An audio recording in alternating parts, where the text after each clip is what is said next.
ఈరోజు మనం ఎక్స్ప్లోర్ చేసే ప్లేస్ వచ్చేసి కీసరగుట్ట శ్రీ రామలింగేశ్వర స్వామి టెంపుల్. గుడి లోపల ఉన్న ఈ పిల్లర్స్ని చూస్తేనే తెలుస్తుంది ఈ గుడి ఎంత పాతదో అని. ఇవి గ్రానైట్ పిల్లర్స్, జస్ట్ వీటి పైన పెయింటింగ్ వేశారు అంతే. స్టార్టింగ్ లోనే భవానీ మాతను మనం దర్శించుకోవచ్చు. ఈ గర్భగుడికి బయట లెఫ్ట్ సైడ్ లో మనం వినాయకుడిని దర్శించుకోవచ్చు. ఇప్పుడు మనం గర్భగుడిలో ఉన్న మెయిన్ లింగాన్ని చూస్తున్నాం. ఈ లింగం కూడా బ్రహ్మసూత్రం ఉన్న లింగం. యాక్చువల్లీ మన పెద్దవాళ్ళు చెప్తారు కదా, బ్రహ్మసూత్రం ఉన్న లింగాలని ఒక్కసారి దర్శించుకుంటే 10,000 దర్శనాలతో సమానమని. సో అంత గొప్ప క్షేత్రం ఈ కీసరగుట్ట రామలింగేశ్వర స్వామి క్షేత్రం.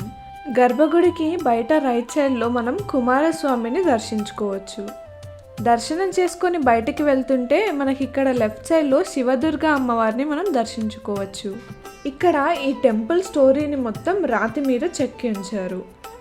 ఆ స్టోరీ ఏంటంటే, రాముడు అయోధ్య నుండి వనవాసం మొదలుపెట్టినప్పుడు మొత్తం కంప్లీట్ చేసుకొని శ్రీలంకకు వెళ్ళి రావణ సంహారం అయిన తర్వాత తిరిగి మళ్ళీ అయోధ్యకు వెళ్ళే సమయంలో ఈ ప్లేస్లో ఆగారు.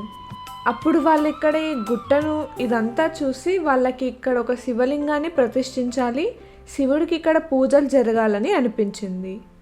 ఈ వీడియో గురించిన మరింత ఇన్ఫర్మేషన్ కోసం డిస్క్రిప్షన్లో ఉన్న ఫుల్ వీడియో లింక్ని క్లిక్ చేసి ఇప్పుడే చూడండి.